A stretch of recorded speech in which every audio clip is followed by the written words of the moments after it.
Your suitcase disappears before your flight. You hand it over at the counter, watch it slide behind a rubber curtain, and then you just hope it finds the same plane as you. That is the strange deal we all accept at the airport. You give a stranger your bag, walk away from it, and trust that it will somehow cross an invisible world and meet you again in another city. Most passengers stop thinking about it almost immediately. They go through security, buy coffee, check the gate, and complain about the price of a sandwich. But your bag has not disappeared. For you, the journey is about to begin. For someone below, the clock has already started. Behind that rubber curtain, the airport stops feeling like travel. The carpet disappears, the soft lighting disappears, the calm vacation feeling disappears. There are concrete floors, moving belts, scanner tunnels, metal carts, warning lights, engine noise, and people in reflective vests moving fast because the clock is already running. To you, it was your suitcase. To them, it is a deadline with a handle. A bag that felt personal at check-in becomes part of a much larger chain. It has to be read, sorted, routed, lifted, loaded, transferred, and somehow reunited with you on the other side.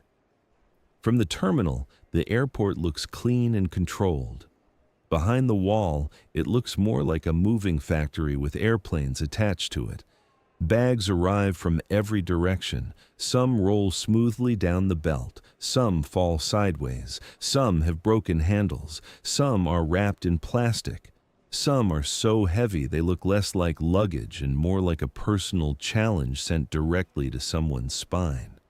And still, every one of them has to move. This is the part passengers almost never see. Because baggage handling looks automatic from the outside, but inside, people are constantly helping the machine keep up.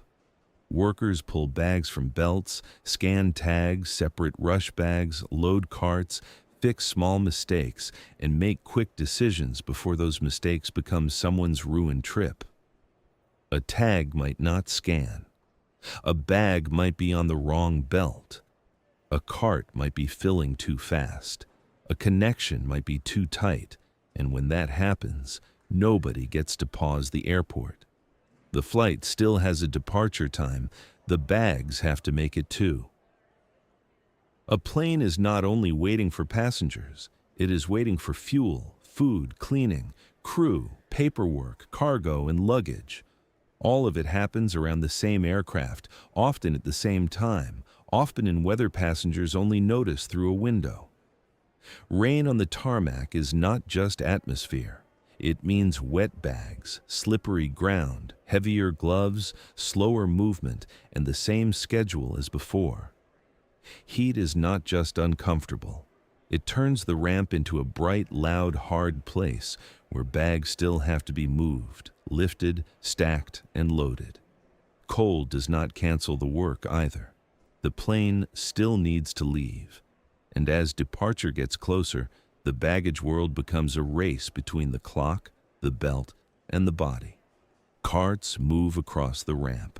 Workers check the flight, pull the right bags, and pass them toward the aircraft. Some bags go into containers. Some are loaded by hand into the belly of the plane. That is where the work becomes very real. Above, passengers hear boarding music, adjust their neck pillows, and argue silently over overhead bin space. Below, someone is crouched inside a cargo hold, reaching, twisting, sliding, stacking, and repeating the same movement again and again. There's no elegant version of that job.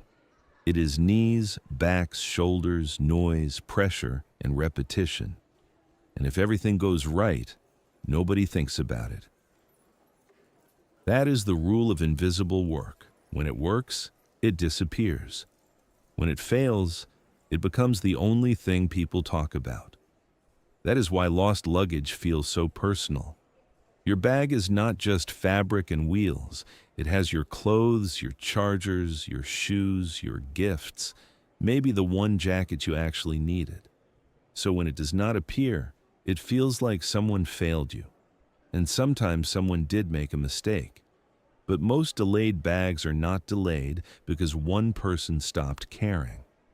They are delayed because a moving airport met a moving deadline, a late arrival, a tight connection, a tag that did not scan, bad weather, a changed gate, too many bags arriving at once, a cart that had to be rechecked, a flight that closed before the last items made it across. In the simple passenger version, a suitcase goes from counter to plane to carousel. In the real airport, it passes through a chain of small decisions. Which cart does this go on? Which flight is closing first? Which bag needs to be pulled aside? Which tag needs a second look? Which pile is about to become a problem? None of these choices look dramatic while they are happening. They are fast, physical, routine decisions made by people most travelers will never meet. Then, at the end of the trip, passengers stand by the baggage carousel. Everyone pretends to be relaxed, but everyone is watching. The belt starts moving. A few bags appear that are definitely not yours. Then, suddenly, your suitcase comes around the corner. You grab the handle, lift it off the belt, and walk away. For you, that is the end of the story. But the suitcase did not travel alone. It passed through belts, scanners, carts, rooms, ramps, weather, deadlines, and human hands. So the next time your bag appears at baggage claim, it might feel like a small miracle. But it was not magic. It was a system, and it was people.